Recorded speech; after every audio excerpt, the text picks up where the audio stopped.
Il s'appelle Hush Puppy, il a 2,8 millions d'abonnés, un projet de biopic par 50 Cent et il a blanchi 300 millions de dollars. On est en 2019, Ramon Olorunwa Abbas, connu sous le nom de Hush Puppy ou encore Ray Hush Puppy, est un richissime influenceur Instagram vivant à Dubaï. Son compte est une véritable vitrine de produits de luxe et de grandes marques, Gucci, Fendi, Versace, Balenciaga, Louboutin, il y a quasiment toute la galaxie LVMH, rien à foutre de monter les marches dans sa garde-robe. Bref, sa vie c'est le paradis du placement de produits. Il affiche son mode de vie riche et ostentatoire sans aucune retenue et c'est le terreau même de son succès. Certaines de ses vidéos le montrent en pleine séance de shopping délirant, pendant lesquelles il se vante de dépenser 20 000 $ en l'espace de quelques minutes. Amateur de voitures de luxe, son compte déborde de photos de lui posant devant ses nouvelles acquisitions. Alors là pareil, un Rolls-Royce, Bentley, Ferrari 488 Spider, du délire. Et à force de mettre en avant des grandes marques sur son compte, ces dernières se sont progressivement mises à lui envoyer des cadeaux pour le remercier de sa fidélité, mais aussi pour lui proposer des partenariats. Il s'agit parfois d'articles de luxe, mais aussi de voyages tout frais payés, comme quand Louis Vuitton l'a invité au Ritz de Paris, ou encore lorsque Versace a convié l'un de ses amis et lui à une soirée exceptionnelle à Kuala Lumpur, durant laquelle ils ont été couverts de cadeaux. Les photos d'Abbas à bord d'hélicoptères, de vols privés ou posant avec des célébrités, des footballeurs et des hommes politiques pullulent sur son Insta, et plus il s'affiche, plus il gagne en popularité. Sa vie fait rêver des milliers de personnes, et pour cause, son histoire, telle qu'elle est racontée par ses fans,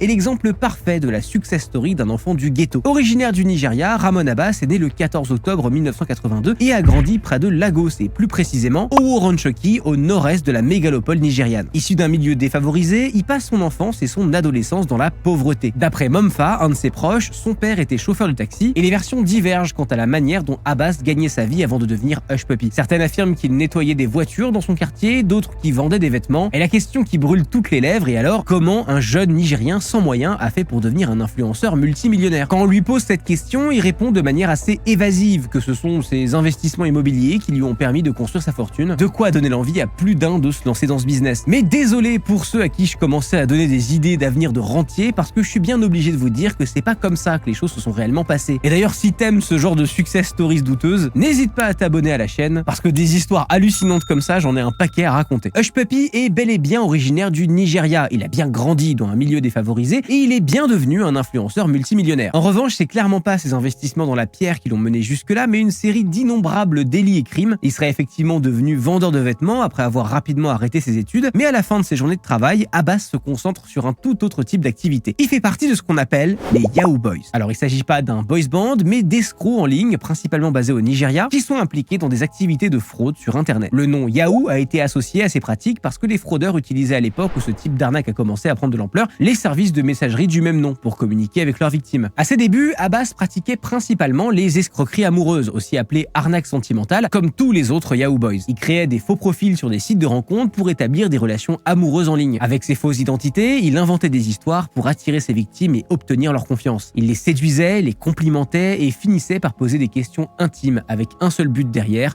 leur soutirer un maximum d'argent. Une fois la confiance établie, les Yahoo Boys proposent des opportunités lucratives à leurs victimes, souvent en échange d'un petit montant ou d'aide pour un investissement. Ça peut aussi être des demandes de cash pour des urgences fictives, pour l'achat de billets d'avion.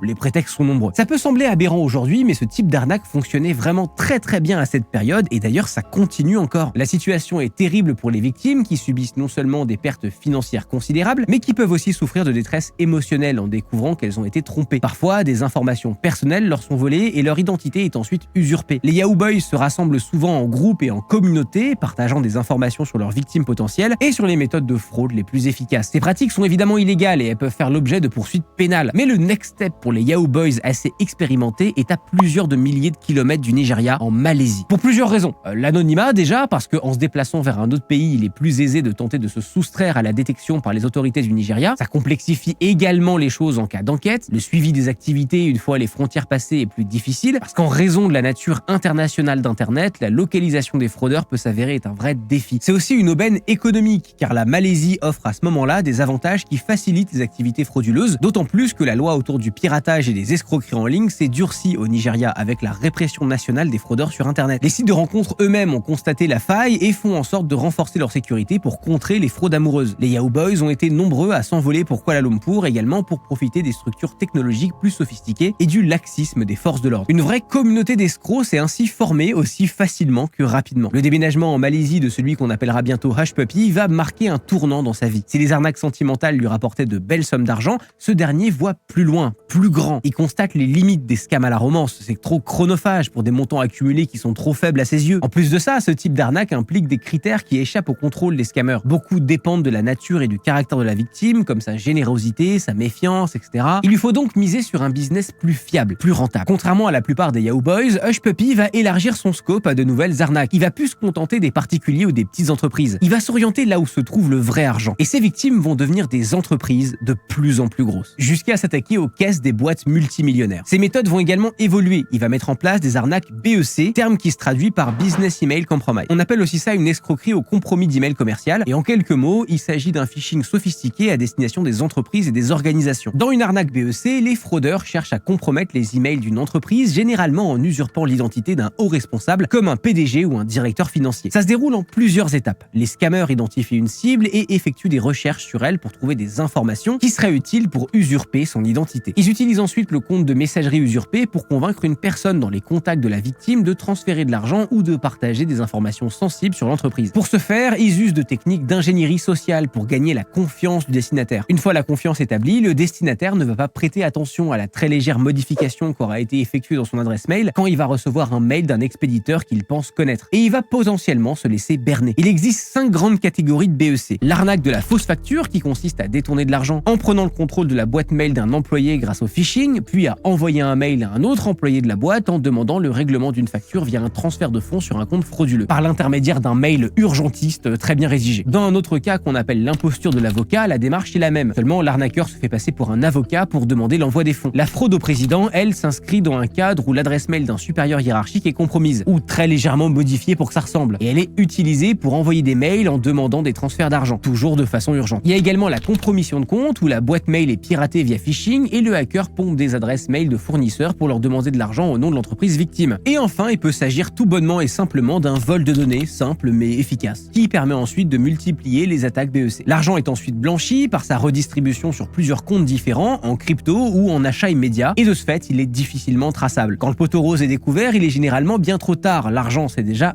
évaporé. Il s'agit des arnaques les plus classiques, mais les attaques BEC peuvent aussi concerner des demandes frauduleuses de cartes cadeaux, des détournements de salaire, des demandes d'informations fiscales ou encore des fraudes immobilières. Les arnaques BEC touchent chaque année des milliers d'entreprises. On parle de 35 millions de tentatives de compromission de boîtes mail professionnelles rien qu'en 2022, d'après le dernier rapport Cybersignals de Microsoft. Et selon le FBI, les pertes liées ne cessent d'augmenter d'année en année. En 2020, on comptait 1,8 milliard de dollars de pertes liées aux arnaques BEC, selon le Internet Crime Complaint Center du FBI. En 2022, le chiffre explose à plus de 2,7 milliards et le coût de ces arnaques représente à lui seul 27% de l'ensemble des pertes financières liées à la cybercriminalité en 2022. Et ces chiffres y comprennent pas ceux des entreprises qui n'ont pas communiqué sur le problème. Certaines entreprises peuvent être réticentes à l'idée de signaler ces attaques par souci de réputation, préférant gérer la situation en interne pour éviter d'attirer l'attention des clients et des partenaires. Les attaques BEC visent généralement des informations sensibles telles que les coordonnées bancaires ou les identifiants professionnels. Du coup, les entreprises préfèrent parfois protéger leur confidentialité et éviter de divulguer des informations sensibles, plutôt que de déclarer les incidents, sans parler du fait que les pertes financières liées aux attaques risquent de faire peur à de potentiels investisseurs. Et au-delà de tout ça, il faut être en mesure de les identifier pour les signaler, ce qui n'est pas toujours évident. Le nombre de plaintes liées à des attaques BEC a triplé entre 2021 et 2022, et le nombre de victimes a augmenté de 10%. Autrement dit, il n'y a jamais eu autant d'attaques BEC qu'aujourd'hui. Elles font moins de victimes que le simple phishing, mais elles permettent d'extorquer des montants bien plus importants. À titre d'exemple, ces montants sont 80 fois plus élevés que les pertes dues aux attaques de ransomware, ces petits logiciels qui prennent en otage vos données en les chiffrant pour les rendre illisibles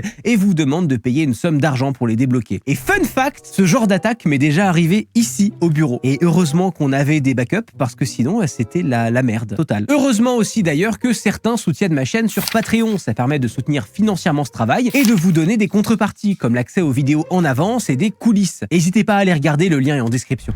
Les techniques évoluent aussi très rapidement. Certains hackers hackers incitent maintenant les victimes à envoyer l'argent directement sur des réseaux crypto. Ces derniers permettent des transferts rapides et des transactions supposées plus anonymes. Ce qui est d'ailleurs pas forcément vrai, et ça permet d'ailleurs de les rattraper quand ils font des erreurs. C'est tout le travail de sociétés comme Chainalytics. Ils visent aussi davantage les comptes d'investissement plutôt que les comptes bancaires. Bref, vous l'aurez compris, les BEC sont des vrais pièges pour les entreprises, car elles réalisent généralement qu'elles en ont été victimes lorsqu'elles ont déjà perdu beaucoup d'argent. Les mesures de sécurité à prendre pour s'en protéger doivent être robustes et une sensibilisation des employés est essentielle. Petit à petit, Abbas s'est entouré de spécialistes pour former une équipe solide. À chaque casse, les missions étaient définies en amont et compartimentées. Parmi les métiers de sa team, on retrouvait les responsables d'ouverture de faux comptes bancaires, les créateurs de sites web frauduleux, les concepteurs d'outils permettant de hacker les boîtes mail des victimes ou encore les blanchisseurs d'argent dont le rôle était crucial puisque c'est grâce à eux que l'argent était absorbé puis disparaissait sans laisser de traces avant d'être redistribué sur plusieurs comptes bancaires différents ou transformé en bitcoin. Ces personnes qui sont recrutées pour blanchir l'argent issu d'activités criminelles sont appelées des money mules. Elles peuvent être sciemment complices ou au contraire avoir été manipulées sans le savoir. Ça fonctionne de la façon suivante. Des annonces d'emploi frauduleuses sont postées en ligne en offrant l'opportunité de gagner de l'argent facilement. Les money mules sont ensuite chargés de recevoir des fonds sur leur compte bancaire personnel ou d'ouvrir de nouveaux comptes spécifiquement à cette fin. Une fois l'argent reçu, elles doivent transférer ces fonds vers d'autres comptes, généralement à l'étranger. Ça rend plus difficile le suivi des transactions par les autorités. Les fonds transitent ainsi par plusieurs comptes, brouillant leur origine et facilitant le blanchiment d'argent pour les criminels. Les money mules peuvent être impliquées dans des fraudes involontairement, pensant qu'elles participent à des activités légitimes, ou ce sont parfois aussi des victimes d'arnaques amoureuses. Pour autant, elles sont pas à l'abri de conséquences juridiques. Abbas et sa team enchaînent les gros coups. Ils sont notamment impliqués dans le scam d'un cabinet d'avocats new-yorkais en 2019. Après avoir infiltré la boîte mail d'un gars du cabinet, ils ont repéré un de leurs clients qui venait d'acheter une propriété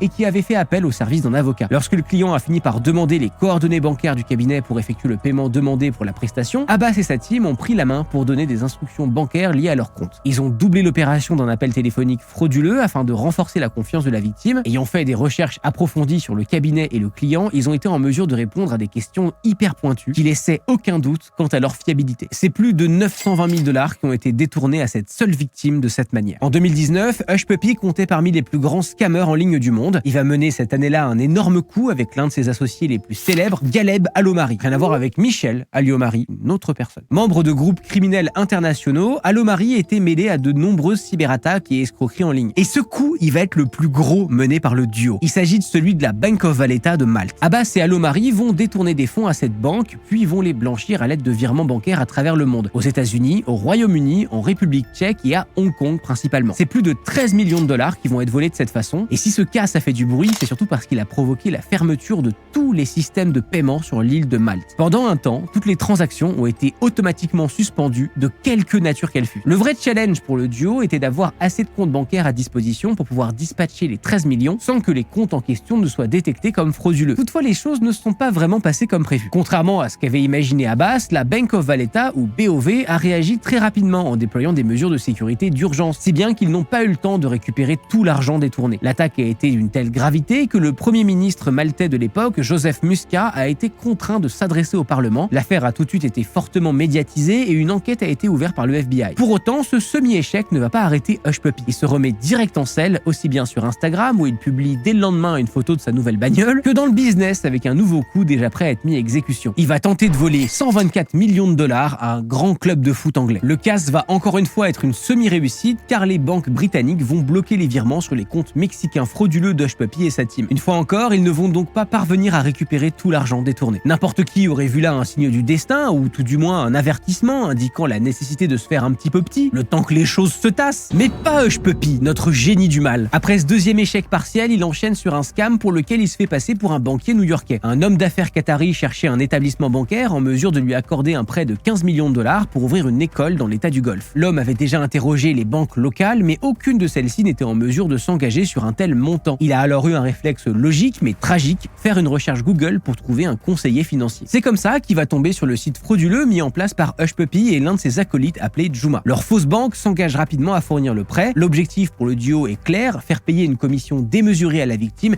et lui usurper un max d'argent en le menant en bateau. Notre homme n'en sait rien, il est juste ravi d'avoir trouvé un prêteur. En revanche, il est surpris de constater que la commission demandée par les conseillers varie très régulièrement. Les semaines passent, l'homme revient plusieurs fois à la charge pour enfin voir apparaître sur son compte la somme demandée. Il contacte régulièrement ses conseillers qui ont d'innombrables arguments pour expliquer l'absence du versement. Et au bout d'un moment, merde, l'homme commence à s'inquiéter et y perd patience. Abbas et Juma sentent que l'arnaque ne pourra plus durer bien longtemps, alors ils mettent les bouchées doubles pour la dernière ligne droite en engageant un Nigérien du nom de Chibuzo pour construire un faux site avec une hotline automatique. Si bien que lorsque la victime appelle, à bout de nerfs, à force de plus voir la couleur des 15 millions promis, il tombe sur un contact qui lui confirme la validation du prêt, mais lui annonce également une retenue à la source de 575 000 $ pour pouvoir la débloquer. Ils parviennent finalement à extorquer 1,1 million de $ à l'homme d'affaires qatari entre décembre 2019 et décembre 2020. Sauf que Chibuzo ignorait tout de la somme que Abbas et Juma demandaient en plus à la victime. Et lorsqu'il l'apprend par hasard, il demande à augmenter sa commission, qu'il juge bien trop faible par rapport au montant total de l'opération. Le duo va refuser sa demande et là, c'est le début de la fin. Chibuzo l'a en travers, il prend contact avec la victime et balance toute l'arnaque. Quand il l'apprend, Hush Puppy est fou de rage. Déterminé à se venger, il appelle un de ses potes policiers au Nigeria, Abba Kyari. Surnommé Super Cop, il s'agit pas de n'importe qui. Le gars est commissaire de police adjoint et a été décoré plus d'une fois. Hush Puppy lui raconte toute l'affaire en concluant par la trahison de Chibuzo. Il lui demande de l'aide pour se venger, précisant qu'il souhaite que Kyari soit frappé comme il ne l'a jamais été et qu'il soit envoyé en prison pour s'assurer de son silence. Kyari accepte, il fournit à Abbas les coordonnées bancaires d'un compte où le pot de vin peut être transféré et procède à l'arrestation de Chibuzo. Ce dernier va être détenu et maltraité sur demande d'Hush Puppy pendant un mois. Seulement en parallèle de tout ça, le FBI, impliqué dans l'affaire Hush Puppy depuis le casse de Malte, enquête discrètement. Le comble, c'est que c'est Hush Puppy lui-même qui va fournir les indices nécessaires pour provoquer sa chute. Son manque de discrétion sur les réseaux, ses habitudes bling-bling et son besoin continuel de s'exposer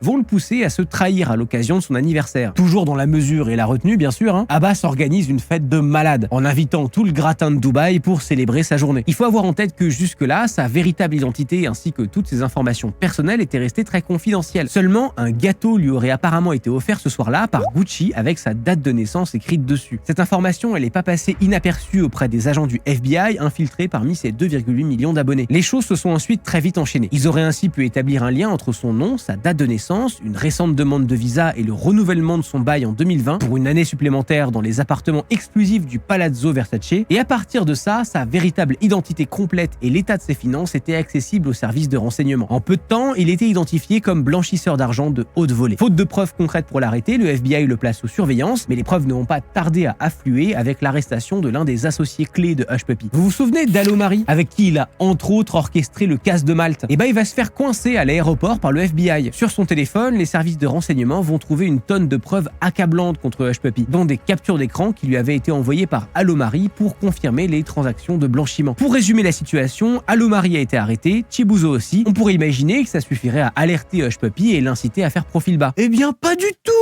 Je suis Squeezie. Ah si, non, pardon, il va changer sa bio Instagram pour passer de billionnaire Gucci Master à Real Estate Developer, comprendre investisseur immobilier. À côté de ça, les posts de voitures de luxe continuent de proliférer sur sa page. Il va même jusqu'à en rajouter une couche en déclarant dans l'un de ses posts qu'il doit son style de vie à son travail acharné et que si quelque chose de bien lui arrive, c'est une question de karma parce qu'il a bien travaillé en amont et surtout que son cœur est pur. Pas sûr que ses victimes le voient de la même façon. Ces justifications, elles répondaient également à plusieurs tacles que le scammer a pris au fil du temps. Déjà en 2017, l'artiste nigérian Casey s'adressait à lui en ces mots: tu n'as aucune crédibilité, aucune source de revenus connue. Il interpellait ensuite le FCC, la Commission nigériane contre les délits économiques et financiers, leur demandant de se poser des questions et d'enquêter sur les sources de revenus suspectes d'Hush Puppy. Il aura fallu plusieurs années avant que ça se produise, mais le vœu de Casey a bien fini par être exaucé. Le 10 juin 2020, le SWAT de Dubaï débarque dans son appartement du Palazzo Versace en pleine nuit et l'arrête. Leur collaboration avec le FBI a permis de coincer le scammer et 11 autres personnes lors de 6 perquisitions simultanées. Dans son appartement, le SWAT retrouve 40 millions de dollars en cash, 13 voitures de luxe pour une valeur de 7 millions de dollars, 47 smartphones et 21 ordinateurs portables comprenant 2 millions d'adresses mail, 15 périphériques de stockage et 5 disques durs externes. Le frérot est plus équipé que la Fnac. L'opération, appelée opération Fox Hunt 2, est filmée et diffusée en ligne. Ramon Abbas, lui, est transféré à Chicago dans les 48 heures. Il est accusé de blanchiment d'argent, piratage, cyberfraude, usurpation d'identité, fraude bancaire et imposture. Il est également titulaire d'un passeport de 5 kits et Nevis, obtenu frauduleusement grâce à un faux mariage. En plus de ça, Abbas est accusé d'avoir aidé des hackers nord-coréens à blanchir de l'argent, notamment lors de l'opération contre la Banque de Malte. Et être jugé aux États-Unis quand on a aidé la Corée du Nord, c'est pas le meilleur truc qui peut arriver dans la vie. Il plaide coupable en 2021, il identifie par la même occasion Abba Kyari, le commissaire adjoint de la police du Nigeria, comme son complice. Dès le lendemain, un mandat d'arrêt du FBI est délivré par le tribunal pour arrêter Kyari Puppy. Dans un dernier appel auprès du juge Otis Wright, chargé de son cas, Hush Puppy écrit une lettre personnelle au tribunal racontant son parcours, ses aventures criminelles et ses regrets. Il s'excuse auprès des membres de sa famille de leur avoir fait honte tout en félicitant le FBI pour leur travail. Raymond Abbas, dit Ray Hush Puppy, est condamné à 11 ans de prison et a versé 1 732 841 $ de dédommagement aux victimes le 8 novembre 2022. Selon Don Holloway, un membre du FBI, Raymond Abbas était avant son arrestation l'un des plus prolifiques blanchisseurs d'argent dans le monde. Si bien qu'en novembre 2022, 50 Cent a carrément annoncé sur Instagram son intention de tourner une série télévisée sur la vie du scammer. L'arrestation et la condamnation de Hush Puppy ont mis en lumière un autre problème sociétal majeur au Nigeria, la complicité des forces de l'ordre dans la cybercriminalité. Il y a une vraie schizophrénie entre la guerre menée contre les pirates d'une part et d'autre part la complicité des acteurs tels que la police dans ces affaires. Ils fournissent de l'aide aux scammers contre des pots de vin et alimentent de cette manière une spirale infernale. Le SARS, Special Anti-Robbery Squad, était une unité de la police nigériane créée en 92 pour lutter contre les crimes liés au vol à main armée et aux enlèvements. Certains membres de cette brigade faisaient affaire avec les Yahoo Boys. D'autres descendaient parfois juste dans la rue pour attraper des jeunes équipés de PC ou de smartphones dans le but de leur extorquer des fonds en les menaçant ou en les faisant chanter, voire en les torturant, alors même qu'ils avaient rien à voir avec la cybercriminalité. Le SARS a été critiqué pour violation des droits de l'homme, brutalité policière, actes de corruption, actes de torture, extorsion, meurtre extrajudiciaire et arrestation arbitraire. Rien que ça. Ces allégations ont suscité des protestations au Nigeria et à l'étranger, alimentées par le mouvement End SARS qui demande la dissolution de l'unité. Des manifestations ont paralysé le pays pendant plusieurs semaines et de nombreuses personnes y ont laissé leur vie. En réponse aux manifestations et à l'indignation populaire, le gouvernement nigérian a annoncé la dissolution de la SARS en octobre 2020. Cependant, cette dissolution n'a pas mis fin aux préoccupations car des rapports ont persisté sur des violences policières et des abus commis par d'autres unités de la police nigériane. Tout ce background judiciaire ainsi que les disparités entre les classes politiques et la population encouragent les phénomènes comme les Yahoo Boys car les jeunes et parfois même leurs familles veulent sortir de la misère. Certains parents cherchent à ce que leurs enfants apprennent à devenir des Yahoo Boys pour tenter de vivre une vie meilleure. C'est aussi pour ça que malgré son arrestation et sa condamnation, Hush Puppy reste encore un modèle pour beaucoup de jeunes Nigérians en situation précaire qui rêvent d'atteindre les sommets qu'a atteint le plus grand scammer de l'histoire. Et si les vidéos sur les arnaques délirantes t'intéressent, découvre l'histoire de Ruja Ignatova, l'une des 10 personnes les plus recherchées par le FBI pour arnaque à la crypto-monnaie, surnommée la Crypto Queen.